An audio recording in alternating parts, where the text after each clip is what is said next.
We already are in the house, and you know what happens? We Netflix and we chill. Another review on some new shows. Get your snacks and subscribe and like this content.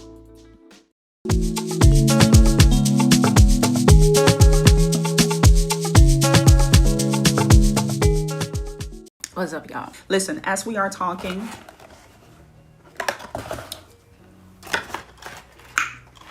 all right, it's gonna be a sit down and chat. All right, we're staying in the house. We're Netflixing. First show that I've been watching is The Ultimatum, the United States version. I'm not gonna go by all couples, all by one, but I'm definitely gonna share some things that have been very interesting to watch. Okay, so the merit of The Ultimatum is basically a couple. And from each couple, there's one person who's giving the ultimatum. They want to get married or listen, it's over. All right. We either going to find each other at the altar or we are going to find each other separately. They will meet up first meeting. They will sit with each other. And I think there are about 6 couples, so 12 people, something like that. And they all talk about why they give the other person an ultimatum. The next day, they will have a mingling. They're mingling with each other, chit-chatting, because they will have to choose their trial husband, and it's not their own, the trial husband or the trial wife. After that specific night, they will come together and pick the person who they would like to have a trial marriage with. It's kind of like a swingers party if you look at it. But as they have made their pick, for the coming 3 weeks, they will meet each other. Okay, they will meet each other and they will have a trial marriage. After those 3 weeks, they will go back to the original partners and have their trial marriage with the original partner they came in with. Oh, by the way, they have an evening where they are mingling with each other. And before that, they already have like a meetup with different type of couples. It's like a speed dating thing. Before they have the night where they meet each other, and the next day they have to make a decision. So this is the thing that I got from Nick and Sandy. I like to call it dog whistling.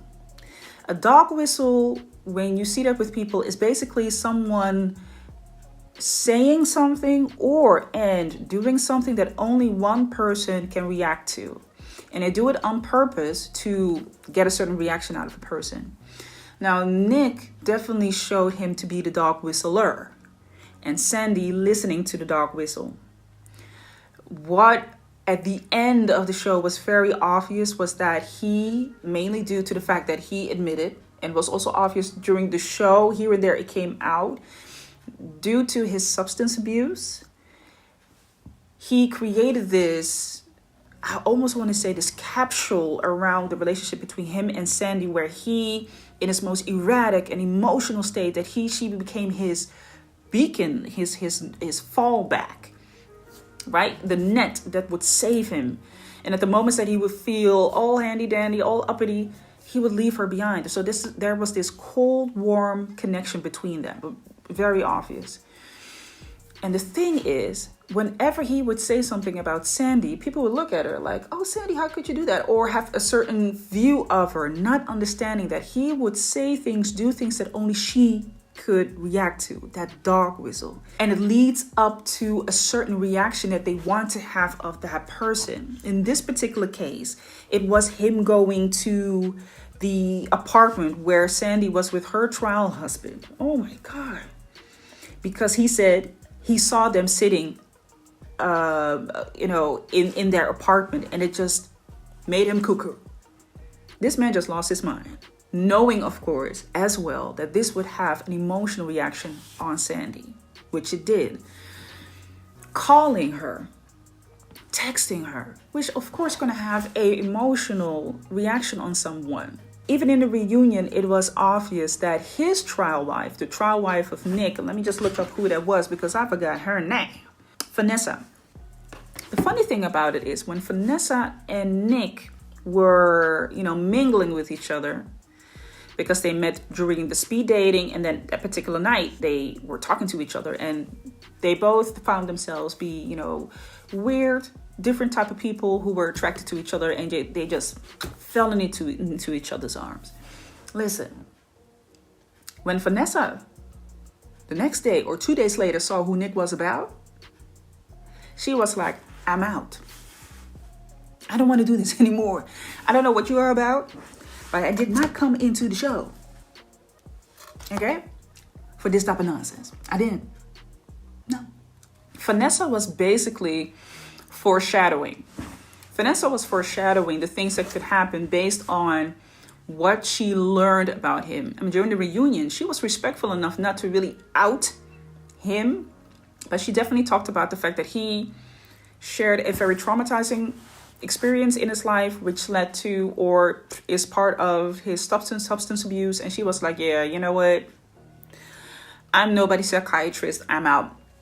I'm going to the crazy I know. She went to her own partner. She and her partner left very soon afterwards. So Nick and Sandy, very interesting to see how they just developed during the whole show. And they are no longer together. Another couple that I found very interesting, of course, Zania and JR. Listen, this is what I'm going to tell about JR. I'm going to call this when you are telling on yourself. Okay. JR obviously came into the show because he wanted to have a hall pass. But the funny thing about it is, he kind of told on himself that he was going for a hall pass. He didn't literally say, I am here to get a hall pass. But he definitely said, I'm going to explore my options. And he definitely did. Because when he was sitting with one of the guys during that night where they were mingling, he saw Sandy. And he was like, I never had a white girl. And I want to try this out. Definitely want to see what's going on. And, also checking out some of the other ladies. Which already is telling on yourself what you came here for. You know why and this is the reason why I'm mentioning it. Because, when the guys are meeting with each other, they have a guys' night out. And it comes to a point where JR says, well, I heard from someone that I was being accused of being here just for a hall pass. And I heard that from you, Scotty. And Scotty's looking at this good dude like, kid. But the thing is, during the reunion, Zania, his partner, as she watches the whole thing, it's like nobody had to tell you or nobody talked about the fact that you wanted the hall pass. You, my man, talked about the hall pass. Another very interesting thing is, and I shared this also in my Instagram story. You can't find it now, but in my Instagram story, I also said, you kind of want to see how somebody loves you. You definitely want to see how somebody is loving you. You want to see how they will act in their own habitat, in their own way, and how they respond to your love. I think between Zania and JR, it was a lot about the prettiness of it. It looked pretty, especially for JR. JR, is very much into his physique, had some maybe traumatizing experiences being a chubby kid, grew up, and now he has a beautiful lady on his side. So for him, this was a picture perfect moment. But for Zania, it felt and was superficial. So what is there below the surface? Nothing. There was nothing below the surface. Why I say that you have to allow people just to be themselves and love you the way they perceive love to be is that's the only way that you're going to see whether someone actually can respond to your love. And he was not responsive to her love. It was so obvious that Zania was definitely a woman who had a heart of gold. But it doesn't mean that somebody is responsive to your love. It doesn't matter how good it is or how bad it can be. But how good it is that somebody will be responsive to your love simply because that is not their idea that they have with you. If somebody is an asshole, stop being, stop stopping. Is that a good way of saying it? Stop preventing somebody being an asshole. Don't let it go as far, of course, that somebody is treating you as an asshole. But if the only way that they can respond to you is by being an asshole, that kind of tells you how they love you, right? Or actually don't. And that was also the sad part during the reunion where she said, had I known and seen this side of you, I would have made a decision not to even come to the show because I already would have seen what type of person you are. I think she has been dealing with the representative of who JR is. And she was for the time being, maybe just satisfied with it because it was, fun, beautiful things. But the more depth you want, the more that you're looking for, then it becomes obvious that somebody doesn't have the same depth, doesn't have the same goals. It is pretty superficial. You are the trophy, unfortunately. So yeah, the thing about JR, when he was with Sandy, because Sandy was his trial wife, it was so obvious that these two were so into each other. But I'm still on the fence on why they were so into each other. Of course, flirtation and excitement and two beautiful people coming together, of course, that's gonna create this magnetizing thing with each other. It's going to be, of course, magnetizing. But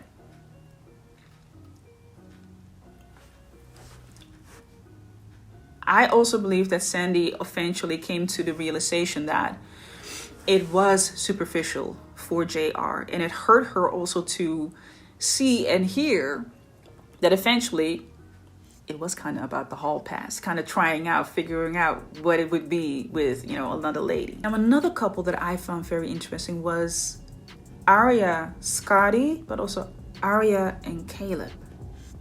Yeah. Aria and Caleb, I'm going to be honest with you. I was secretly like, are you in a relationship?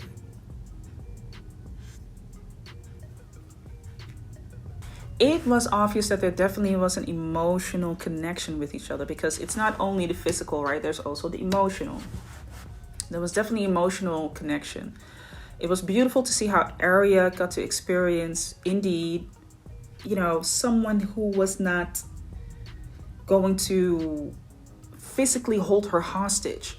You have to love. That is what Scotty did a lot. Scotty was holding her emotionally and mentally a lot hostage. You have to love me. You have to marry me, or else I'm going to beat you down and tell you how bad of a person you are. Caleb was very much like a floating lifeline.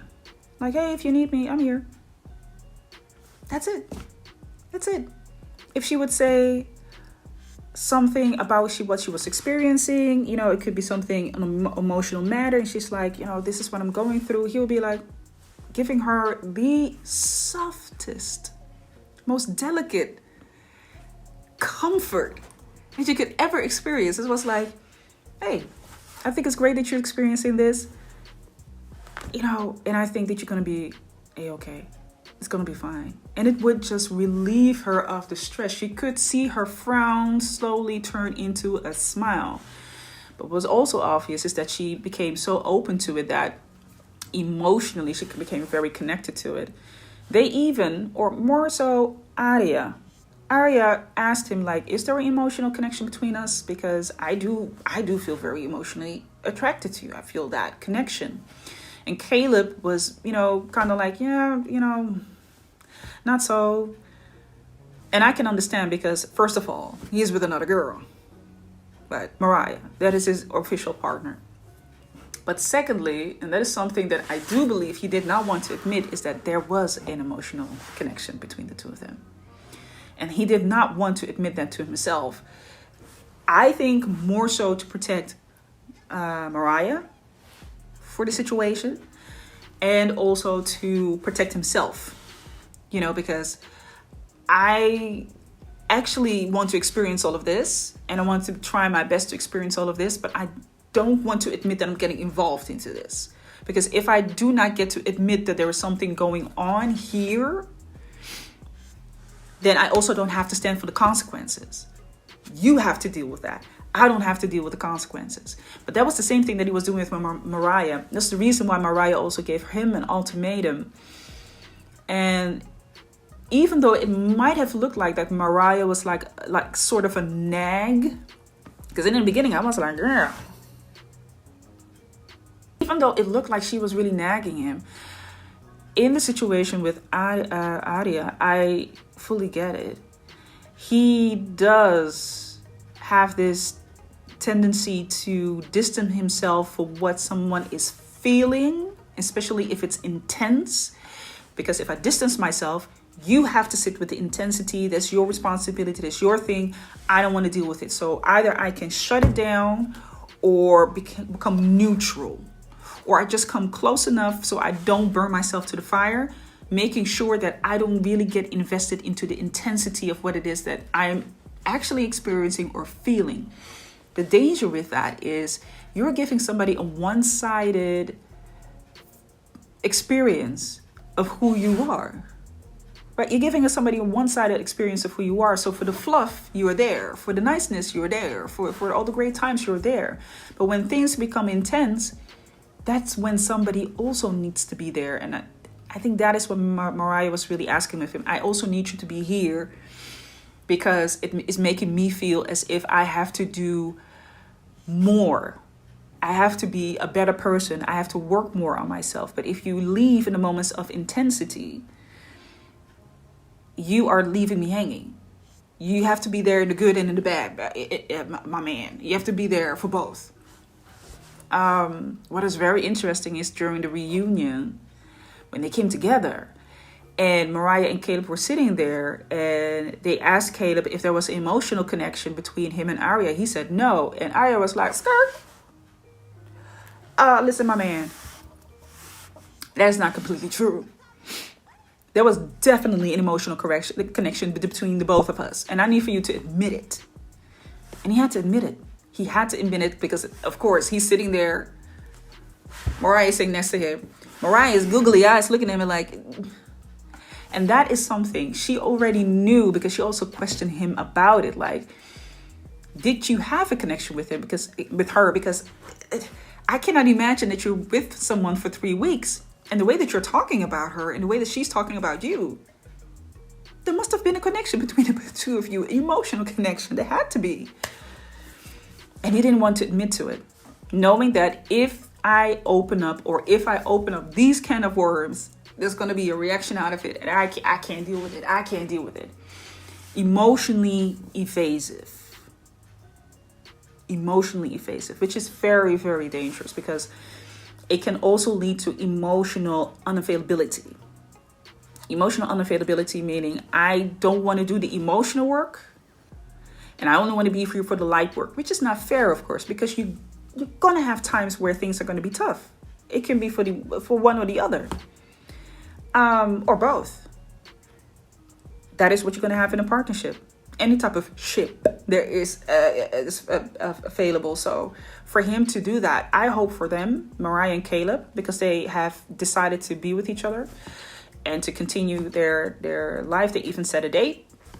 I hope for the both of them that Caleb is able to be emotional available, even when things become intense, right?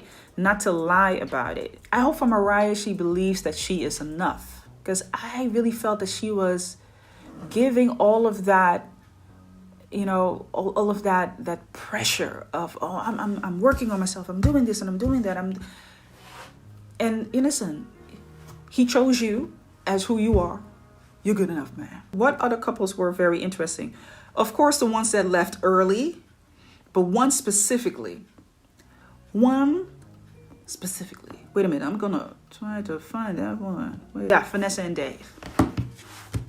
So Vanessa had the link with Nick, right? I already talked about that. So I think, watching the reunion, watching the way that Nick was acting up, and of course the things that were happening with Nick at the moment, she made a really good choice to say, I'm out. Deuces. I'm not gonna stay here.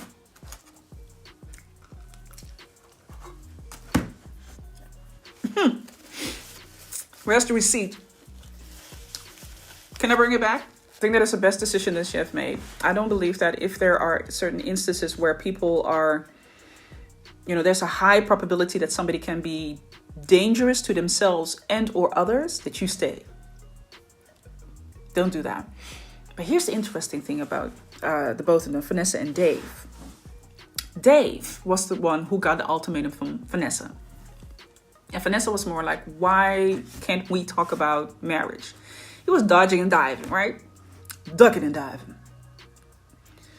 The moment that they went into the night where they were mingling with each other, he already had a bad experience. I wouldn't say a bad experience, but an unpleasant experience. Because that afternoon, as they were speed dating with each other, he was under the impression that he had some connections, specifically with Aria, right? And look at Aria, beautiful girl, beautiful, gorgeous lady. So he thought, I got a couple in between that I can, connect with, because he was very much under the impression before he even stepped into the speed dating and the night that we're mingling, that he's going to catch somebody. He's good in the market. He's young and fresh. He very much stepped into it with that attitude. When he discovered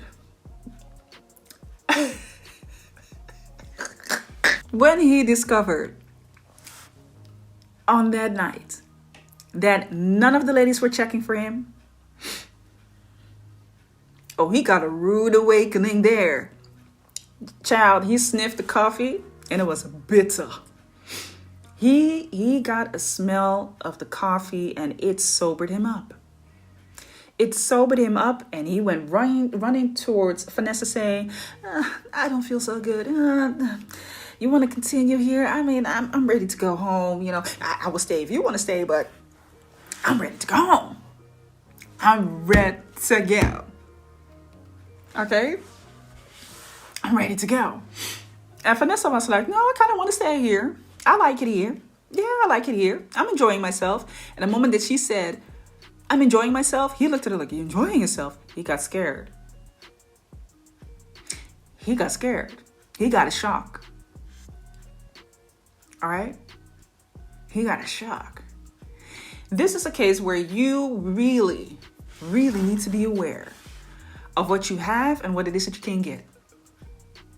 Because I was looking at Dave and I was like, listen, everybody has their own taste, but I was looking at Dave and I was like, the moment that he said, well, I know I lie pretty good in the market. I'm standing pretty good in the market.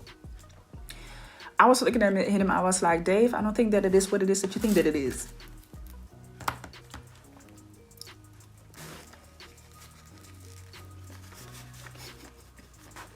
No, my man. No, it definitely wasn't what he think that it was. He was not standing in the market as he think that he was standing in the market. And he just got a rude awakening for that. It made him go into the position where he was like, oh, rather than go back to what I know. Do I honestly believe that they will get married? Who knows? I don't know. During the reunion, I was like, yeah, they ain't going to get married. But here's the reason why I know they're not going to get married. It's going to take a while before they get to the date or even get to the marriage. It's because she is willing to take him back in the same position that he was before. There was no continuing of an ultimatum. The only thing that she said, well, now we are actually talking about it. Baby, wasn't the ultimatum that you wanted to get married?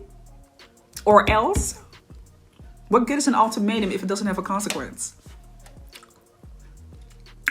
And I feel that they will, get married soon. Okay?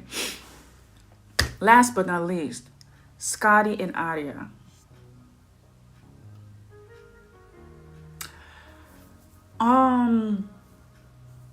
Scotty is emotionally abusive towards her. He was definitely emotionally abusive towards her. He held her emotional hostage. That's a very dangerous situation because that is basically somebody putting, like a scepter above your head saying, if you don't love me or else. And he does it in such a way where he will villainize you for not loving him the way that he deems to be necessary. He will villainize you. I am so glad that his experience with Zania was one where she pushed back. There was this one particular instance where he came home from the nice night out with the fellas. He came home and he was sitting with Zania because he got accused of saying that JR got a hall pass and he was the one who was so talkative about it. And he started to attack Zania like, did you talk to him and this and that? Because you have a relationship with him. And Zania was like, first of all, baby, watch your tone. That's number one. Secondly, I need for you to talk to me as an adult, not as the villain, because first, I don't even know what's going on. I don't even know what's going on. All right. And number 3, let's talk about this so that we can get to a solution. But what I will not do is that I sit here in this chair and that you are villainizing me. You are accusing me of something I do not get any space for to give clarification for. I mean, first of all, I don't have to clarify anything because I didn't do it. But if we are going to a point where we need to clarify things, I need for you to...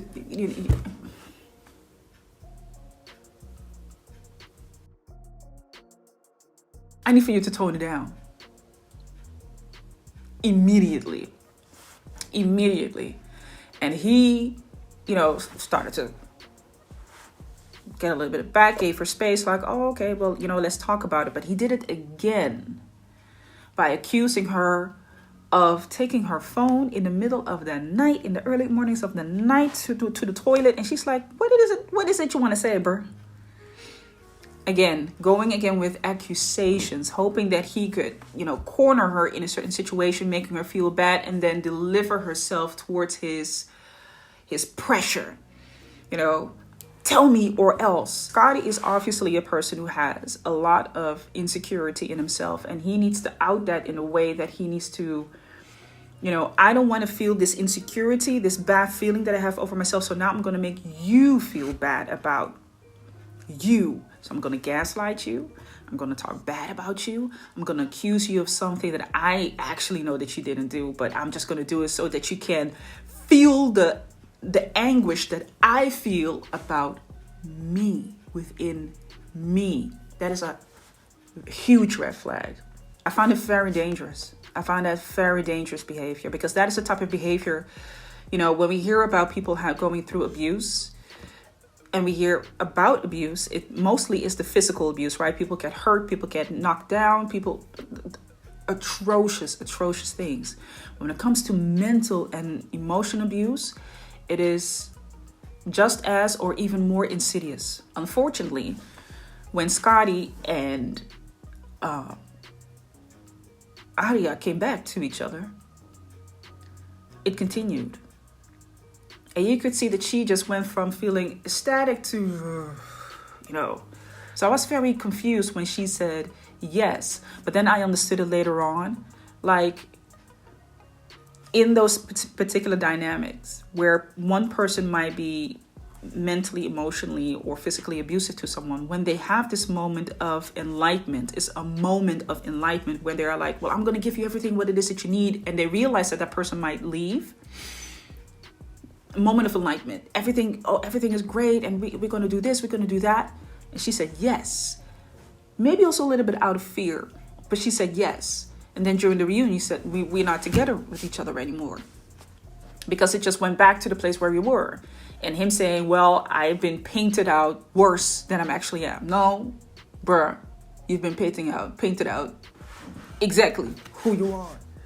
Exactly who you are. And I hope for people who are watching this, beyond, of course, the entertainment and the drama that goes with it, that people will see it also for what it is, how dangerous it can be when somebody emotionally, mentally becomes a burden to you. Nick and Sandy, Aria and Scotty. Kind of Caleb, Aria as well. Not necessarily that he was a burden to her, but it became a burden to her for him not engaging in the moments when she was asking, like, well, are you here? Are you fully here? Scott and Aria, that one just made me cringe.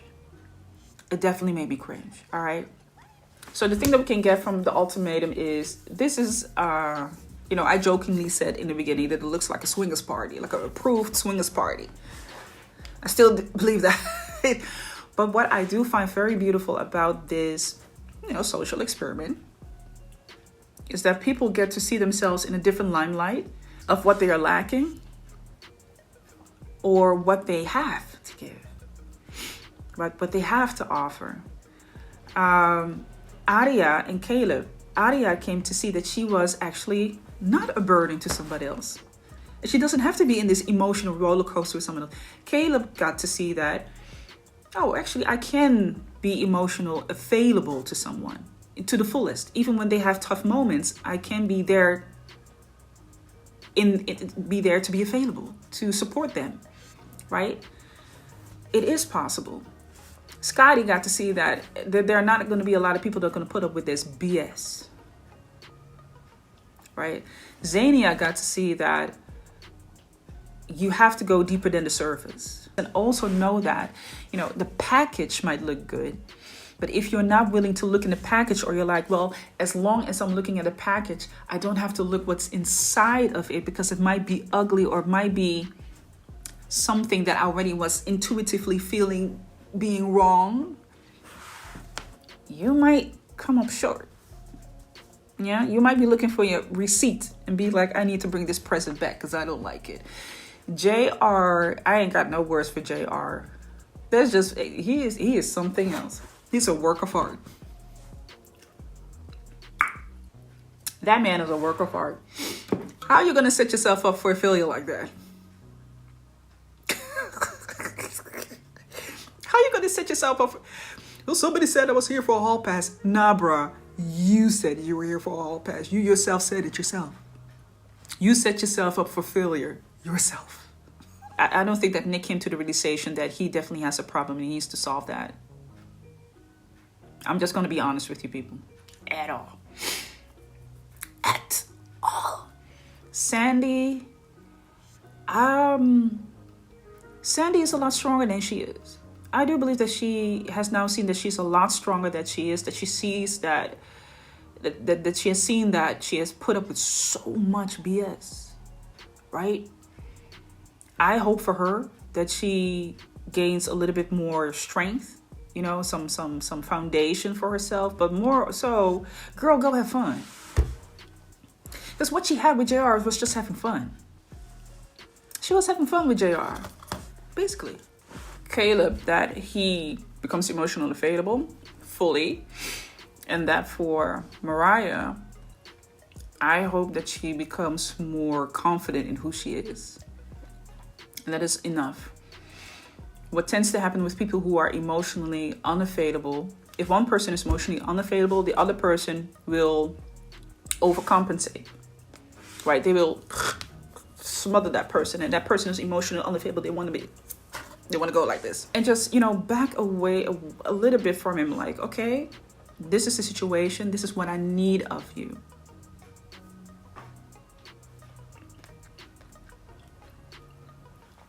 Let him come near you. If he doesn't want to, baby, that's your answer. The next thing that I've seen, the madness.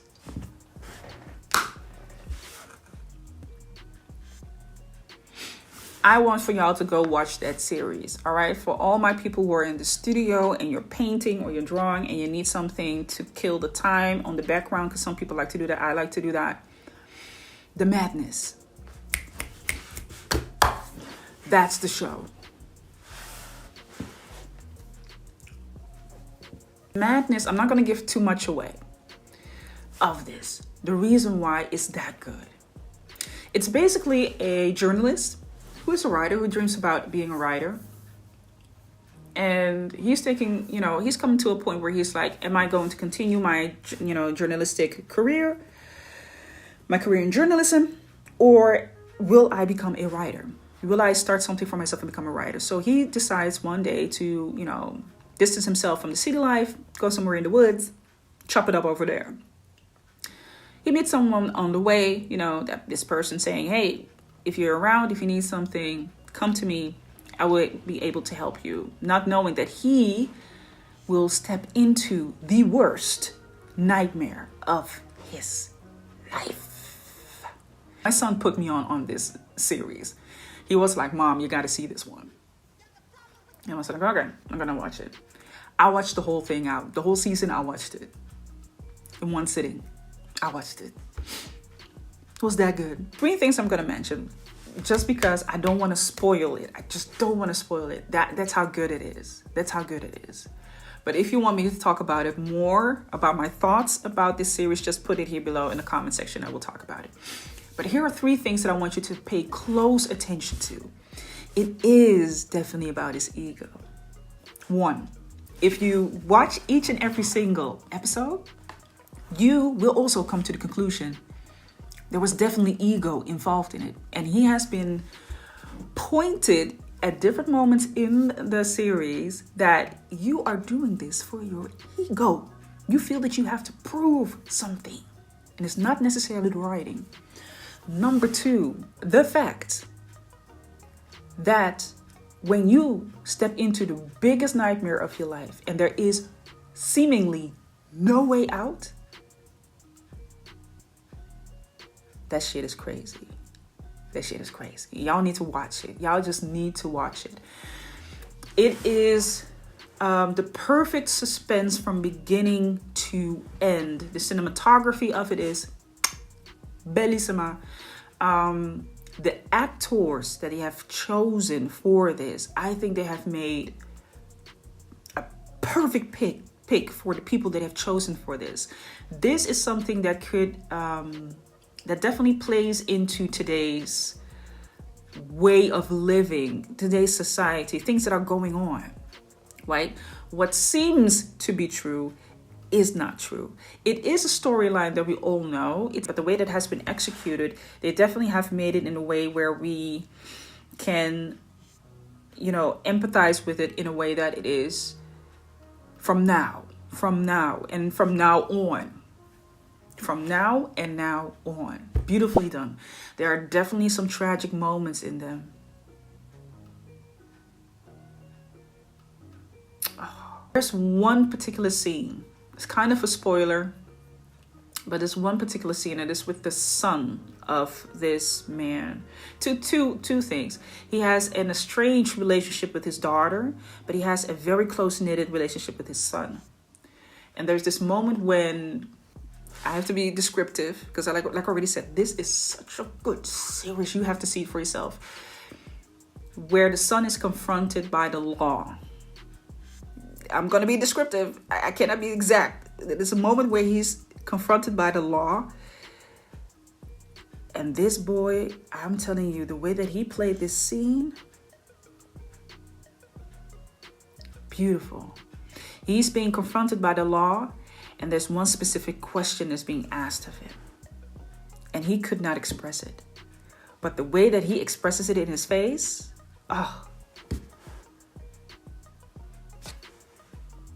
brilliant.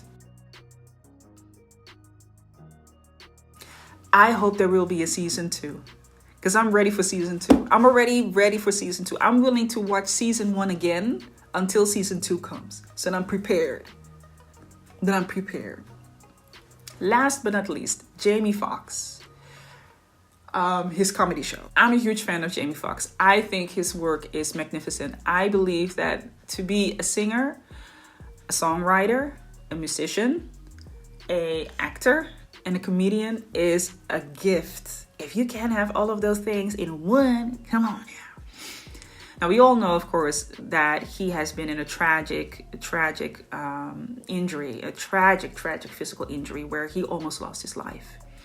So when you look at this particular comedy special, don't expect to be belly rolling, thigh slapping. Don't expect that.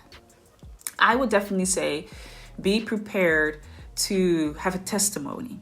Somebody who is speaking about what he has been through from a comic point of view and the tragedy that it also brings, what it literally has done to him, because he definitely has moments where he's like, I cannot believe that I'm still sitting here. And I want you to be present, witness of this testimony, right? I can't testify if I don't have a testimony, basically. So no, it's not a knee slapping, belly rolling thing, but it definitely is funny. He gives a funny outlook on what has happened, what happened to him, how he went through that. And of course, the beautiful, beautiful moment that he has with his youngest daughter on stage that led to the resurrection of him. So I still would say go watch it, because we tend to, and maybe that's because I myself went into an injury where I am just really grateful for the recovery. What he is describing, I'm kind of relating to it, because I definitely had moments where I was like, okay, I'm so done with it, F y'all. F all of this, F y'all. You know, I didn't ask for it. I didn't, this is not the subscription that I want. Can I cancel it? And as he was talking about it and the conversations that he has with God, and how he converses with God, which is extremely funny. I do believe that everybody should have seen this at least once, because it will bring you to a point where you will ask yourself, why am I going through the things that I'm going through? Knowing that this is your life by design. Yes, by your design, by divine design, but also by design where you will never have complete full control over it. There will be things happening in life you didn't ask for that. But the question is, what you going to do about it? Because eventually you're still going to be held responsible for the choices that you make. You're still going to be held responsible for the actions that you're going to take. So if you are not able to get anything out of it, get that out of it. Watch it. I think it's a beautiful, beautiful testimony, a comical testimony. Okay, so that is it. That is all. Let me know here below in the comments what you think about it. What is your thought about the things that I've talked about? Maybe you haven't seen them yet. Go watch them. Okay, maybe you have some recommendations for me to go and watch. Who knows? Anyways, see y'all at the next video. Subscribe, like, and share the content, because there's always another artist that can use this information. See y'all next time.